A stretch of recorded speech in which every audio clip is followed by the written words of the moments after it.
Stuart Cameron, 102.6 Oxford.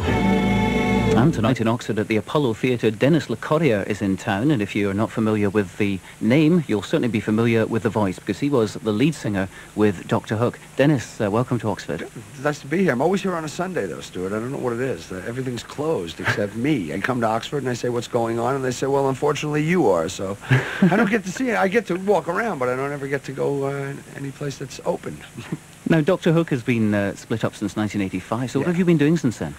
Well, you know, I was on the road so long with Dr. Hook. I mean, you know, I've told you before, like 16 years for 300 days a year. So when it stopped, I mean, I needed a year or so just to get over it, just to sit in one place and get my mail in the proper order and just, you know, try to have a life. And it took me a few years of just doing really nothing, you know, writing songs and not going on the road and stuff, just to calm down. But since I've done a little bit of acting and a lot of songwriting, and all of it's kind of made me want to get back into this. So here I am again. And you're back with just you and a guitar. Why take that form? Well, first of all, I did a play last year that Shel Silverstein wrote, and it was a one-man play, and I got used to being on stage alone.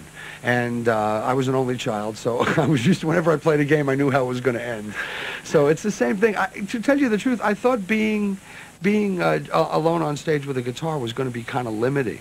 But actually, it frees me up to do just about anything I want, because if somebody in the audience shouts out a song, I don't have to check with the rest of the band and orchestra. I can just go right into it. So it's been a good experience. Also, I thought as simple as possible this time, since I always was on the road with 7 guys and a big road crew. I just thought to make it as simple. I could have made it any easier without not showing up at all. So what about the audience? What are they going to expect tonight?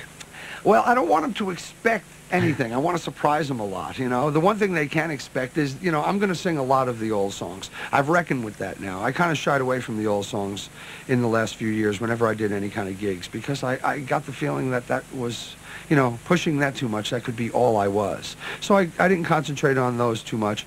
But I've reckoned with them, and there's a little part in the show where I even ask people what they want to play, and I like when they call out songs that, you know, tax my memory. I stand there and say, ooh, do I remember this? You know, so that's good. So it'll be a little bit of the old stuff, and certainly a lot of the new stuff, because that's my future, you know, because without that, I'm just an oldies act, and I certainly didn't want to come back and spend the rest of my life reminding you who I used to be. It just didn't seem worth it. Well, give us a little sample just to whet the appetite. Okay, I can't guarantee that this is what you'll hear tonight, but I can guarantee it's what you'll hear now. Storms never last, do they, baby? Bad times all pass with the wind.